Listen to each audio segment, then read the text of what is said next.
I just got back from judging America's Next Top Model. Boy, my arms tie up. I actually just got back from the Transformers convention, and boy, my arms tires. No, I actually just got back from the sperm bank. Boy, my arm tires. No, I'm just kidding. That's why I'm up here. I like to play for a captive audience. Can we lock these doors? So I do a lot of traveling, as I said. In fact, I was just recently in Rome. And you know what they say, when in Rome, do what the Romans do. So I had a very, very tiring day persecuting Christians. So, it's the Gay Pride Parade is going on over the weekend, right? Let's hear it for Gay Pride. Yeah, I actually heard that it literally might rain on the parade tomorrow. And I thought, that kind of sucks. But I thought, like, the rainbows that will come out of it, and I heard they're doing something a little bit different this year. They're going to have a bisexual parade. It's going to go both ways. Town Hallstead, meet up. They should have a heterosexual parade. It's just one straight line. Never stops. Maybe at one point in college it turns into something. I don't know. I am not homophobic at all. I love hanging out in Boys Town, but I don't want anyone to think I'm a resident. You know what I'm saying? You know? I'm careful. I eat my banana sideways, you know? Don't have a wrong impression. I eat junk food. I eat junk food all the time, but I always feel guilty. Like the other day, I had this box of endangered animal crackers. It didn't sit right. You guys support your troops? Of course you do. American flag back here. Me too. Especially Troop 337. Those Thin Mints are delicious. How those girls are doing it? I don't know. So I have to work out to work off the fat that I'm gaining from eating all this junk food, but I don't have a lot of money, so I'm working out at home, and I don't have any weights. So I started lifting like 20-pound bags of rice I got at Costco, or the Mexican cartel, whichever, you know. So imagine me, I'm shirtless, I'm in my basement, I'm lifting 20-pound bags of rice. Doesn't look like I'm fitness training, looks like I'm training for the North Korean army. Well, hey, a little bit of beef. I also started using gallons of milk to work out, and it has been very effective. I'm down to 2% body fat. Very skinny these days. The other day I saw a fat mailman, and it made me wonder, is he delivering all the mail? Maybe he's the email man. And then I thought deeper, I was like, mailman? A little redundant. I got it. If anyone's walking downtown Chicago, you're going to run into them. They're people from Greenpeace, right, or something like that. They got this big vest on, so you know to avoid them. They're basically like construction cones. Just walk out of the way. They should put Greenpeace workers in a construction area, because people will go out of their way. I've gone to Wisconsin to avoid someone before. Like, honestly. It's incredible. And they come up to you and they say, hey, do you know how you can conserve energy? It's like, yeah, by avoiding you. Boom. And they ask me some silly question like, hey, don't you want to help the Great Barrier Reef? It's disappearing. I was like, well, it is a barrier. I don't know.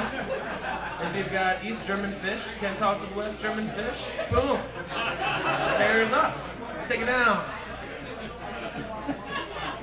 I'm a big James Bond fan. I've watched all the films. And they're coming out with a new film. And since I watched all the films, I learned some patterns about James Bond. There's some things that you always know. One, you'll never see his house. 22 movies, you never see his house. Two, he's never gotten shot. Incredible, right? James Bond. And I think the number of women he sleeps with depends on the decade. So if it's the 60s, starting out, about 2 to 3 women. 70s, free love, about 4 women. And then in the 80s, AIDS comes out, people are getting a little bit scared. He's knocked down to 1 woman per film. Doesn't it suck to be 80s James Bond? You know, that blows. You're like married. You know? But who knows what the pattern is? Like 2020, he's going to have like 2 girls, a guy, and a goat. You know, who knows? You can get anything. But I'm excited about James Bond. So, I'm single, if you haven't guessed. And I thought about dating my roommates. Not because we have any special connection. It's much easier to convince her to come home with me at night. Works about half the time. I broke up with my girlfriend, and then shortly after she said, hey, you should try online dating. I was like, wow, what a slap in the face. I will. So I signed up for OkCupid. Does anyone know OkCupid, by the way? Right, it's like this dating site, and there's a lot of silly things that you put on this picture, and people can rate you, okay, before and after a date to say how good or how bad you were on the date. I was date rated once.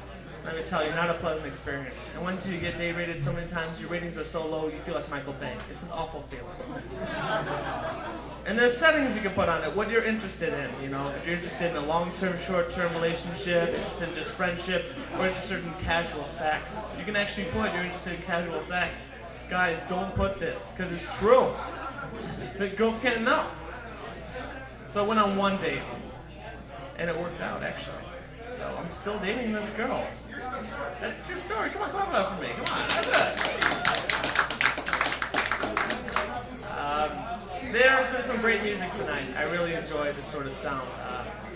My one friend came up to me and she's like, hey, how would you like to go to a club tonight? And I was like, no, I would not. She goes, come on, DJ Cycle is spinning. Oh man, DJ Cycle? Oh, that's awesome. The way he presses play on his MacBook Pro, phenomenal, you know? I can't stand house music because it sounds the same. It sounds like someone put speakers up to a hamster that's on a wheel and you just hear its heartbeat just over and over again. It's ridiculous. There's only one DJ I would listen to, DJ Tanner, okay? How about that? She can do house music. She can do full house music. I love that. You guys remember Full House, of course? You're like a 90s crowd, of course. You know, I actually did some research because I used to love that show. And one thing I realized is that the reason that Danny is raising the 3 girls is because the mom was killed in the drunk driving accident. Did you know this? That's the sick, twisted backstory behind Full House. So here's his mentality.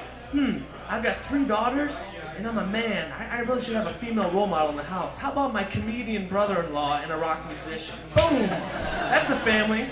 I know rent's expensive in San Fran, but come on. How are these guys supposed to help these girls? What if DJ's like, Uncle Joey, I'm having my period. Cut it out. Here's the thing, like, we thought Uncle Joey was funny 10 years ago. And like 10 years from now, people will have thought I was funny. It's nuts. Cut it out. So I'm excited for the new Spider-Man movie. Spider-Man, woo! No one else is. There's one thing that's always intrigued me about Spider-Man is that you have Batman. Batman is a playboy millionaire. He's got all the money. He's got this huge, huge house. Everything he's inherited. And then you got Superman. Superman lives in the Fortress of Solitude. He's Clark Kent. He works 9 to 5. He's got a lot of money. He's doing pretty well. And Spider-Man can't afford rent.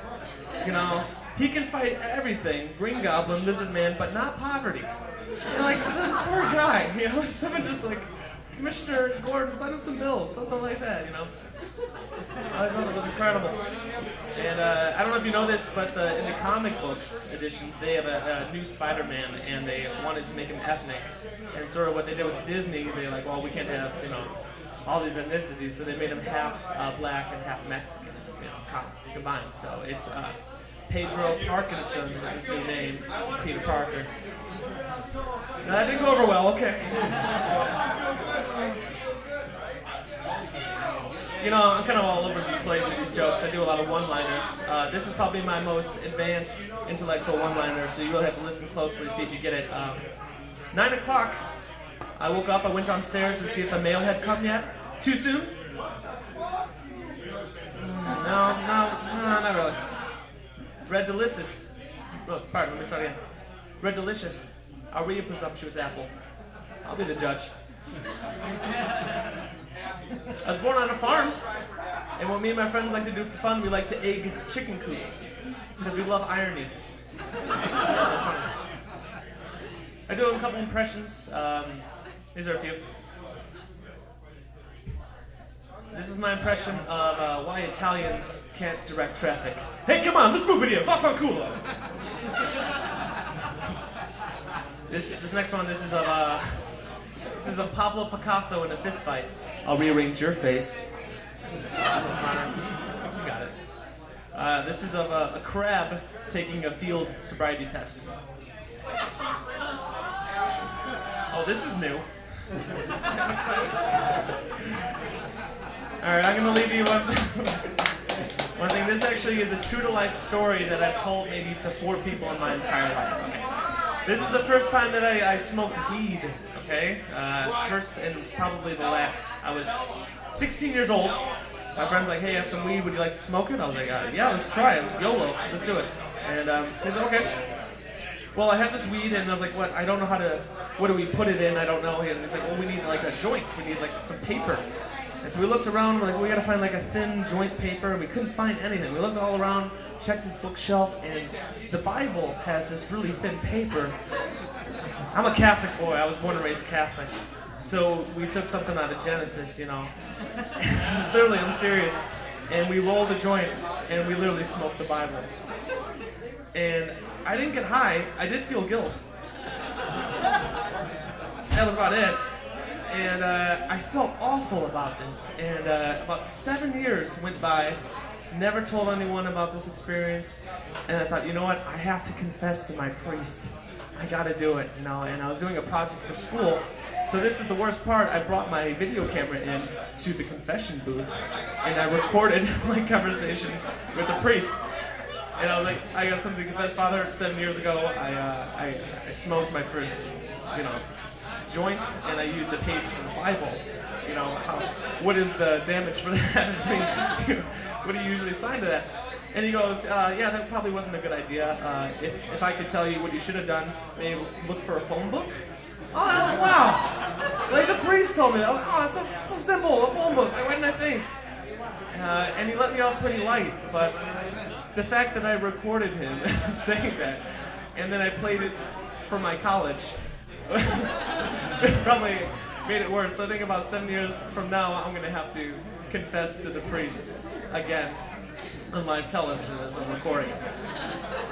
But that's about my time. You guys have been a great crowd. Thank you so much.